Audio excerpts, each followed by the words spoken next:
Assalamualaikum warahmatullahi wabarakatuh. Perkenalkan, nama saya Fahriza Marani Arifin dengan NIM 2301110061. Di sini saya mendapatkan tugas UTS yaitu menjawab 3 pertanyaan. Yang pertama ialah mempelajari apa sih pentingnya mempelajari akuntabilitas dan pengawasan publik. Menurut saya pribadi sangat penting untuk mempelajari hal tersebut dikarenakan hal ini berkaitan dengan kunci tata kelola yang baik, transparansi dan integritas dalam administrasi publik tersebut. Yaitu mempelajari ini tuh dapat meningkatkan transparansi, di mana akuntabilitas publik itu memastikan bahwasanya pejabat publik harus bertanggung jawab atas tindakan dan keputusan yang mereka ambil. Yang kedua adalah mencegah korupsi, di mana hal ini bisa menjadi membantu mengurangi korupsi yang ada karena pejabat publik itu takut akan hal tersebut. Yang ketiga adalah peningkatan kualitas layanan publik, di mana dengan adanya akuntabilitas lembaga publik terdorong untuk memberikan layanan yang baik dan lebih efisien. Dan yang terakhir atau yang keempat ialah memperkuat kepercayaan publik. Ketika pejabat publik dan institusi bekerja secara akuntabel, kepercayaan masyarakat terhadap pemerintahan dan institusi meningkat. Ini penting untuk menjaga stabilitas sosial dan kepercayaan terhadap proses demokrasi. Oke, pertanyaan kedua adalah bagaimana cara menerapkan prinsip-prinsip akuntabilitas pada lembaga atau institusi publik, yaitu membutuhkan langkah-langkah sistematis pastinya untuk memastikan transparansi, pertanggungjawaban, dan integritas dalam setiap proses pengambilan keputusan. Yang pertama ialah menyusun standar kinerja yang jelas. Setiap lembaga publik harus memiliki indikator kinerja utama atau KPI yang jelas dan terukur.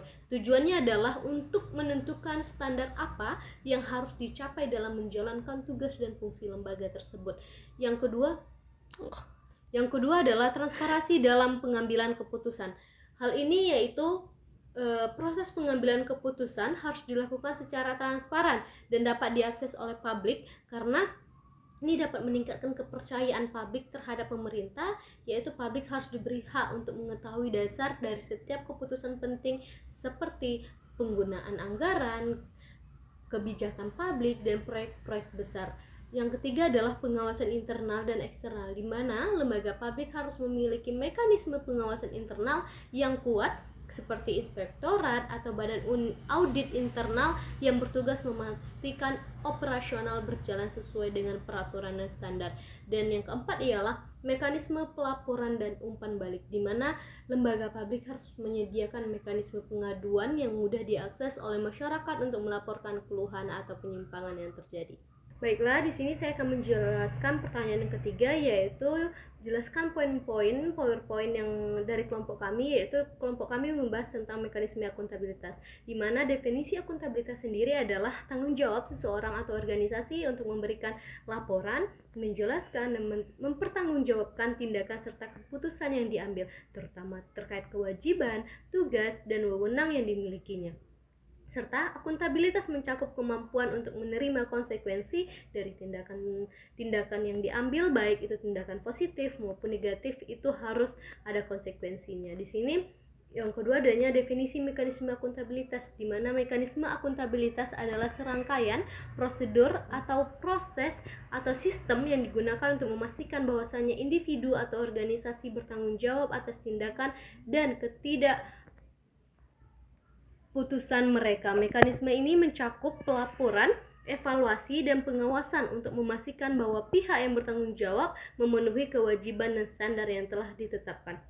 Selanjutnya adanya komponen utama akuntabilitas, di mana adanya kepatuhan.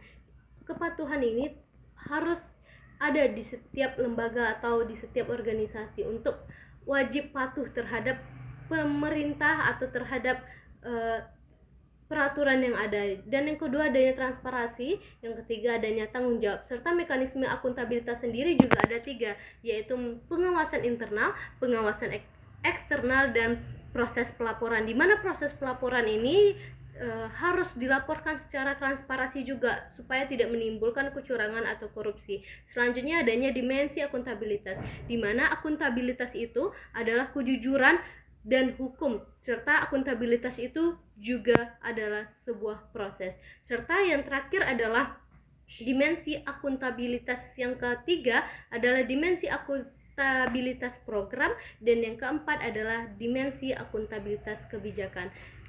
Baiklah, itu saja yang dapat saya sampaikan. Semoga bisa bermanfaat bagi kita semua. Assalamualaikum warahmatullahi wabarakatuh.